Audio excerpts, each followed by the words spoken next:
A California appeals court has ruled that only parents who have teaching credentials can homeschool their children. Justice Walter Krosky wrote in the majority opinion that parents do not have a constitutional right to homeschool their children. More than 160,000 students are homeschooled in the state of California, and parents are upset about this ruling. That's because to become a teacher in California, a person must have a bachelor's degree and take a battery of tests. One parent tells the San Diego Union Tribune that if homeschooling becomes illegal, then it's just going to become underground.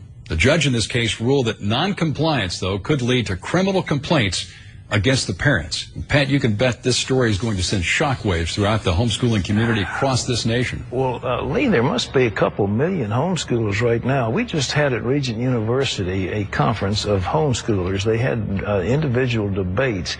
These kids were so sharp, so intelligent, so well organized. And on performance and aptitude tests across the country, homeschoolers are beating students from the public schools hands down. And this is like the Soviet Union. The Soviet Union will put you in jail if you try to teach your child at home. And now California said, we're going to jail you.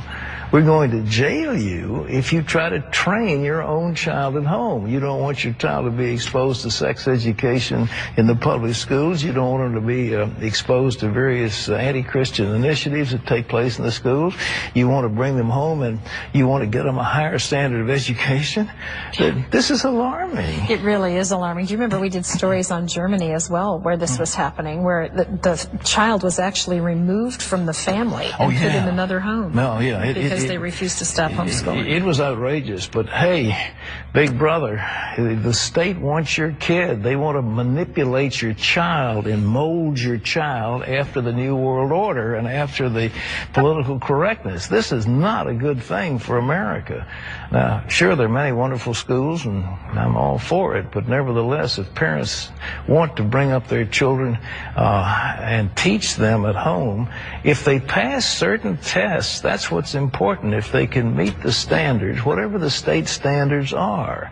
And the state can say, if you don't meet these standards, therefore you've got to go to the school. Well, that's okay. You give them a test when they're in the 8th grade or 6th grade or going into high school or whatever. That's perfectly acceptable. Well, listen, the materials available to people to homeschool their children today are superb. Sure, absolutely superb. Well, in any event, you know, I'm in charge of a university that has master's and doctor's programs for teachers, and we have some outstanding teacher training, but nevertheless, I'm not sure all the public school teachers have availed themselves of such good training, and there are many parents, because of the time they spend with their children, that educational experience can be much richer. On behalf of the teachers, you have to say, too, in today's world, a lot of their effort is given to just maintaining control of the classroom. Absolutely. Which is one of the reasons people teach. Well, anyhow, this is the world we live in, so we'll struggle, we'll fight, and probably go down fighting, but we'll see what's happening. Terry?